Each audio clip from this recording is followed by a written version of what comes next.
Hello, I wanted to talk today about how to use my library in conjunction with course settings so that your things that you drag in from my library go into the correct category.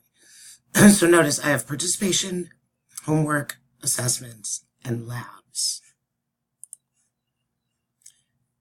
And what I have to do to get these to work correctly is to drag them in from my library in that order. So I'm going to drag participation in first.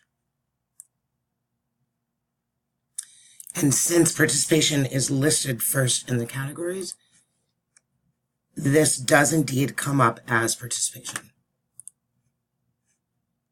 If I want to drag in a homework, homework is second in my category list, and that goes into the homework category. Let's go over how you can add something to my library. It's super easy. You just set up your assignment the way that you want it. In this case, let's use participation as an example. You go to these three dots over here, and then you simply copy to my library, and that will get you a copy in your library. For this to work correctly, you're going to want to make sure that you create the things that go into my library in a course that has everything set up in the order that you're always going to use it. I hope this helps.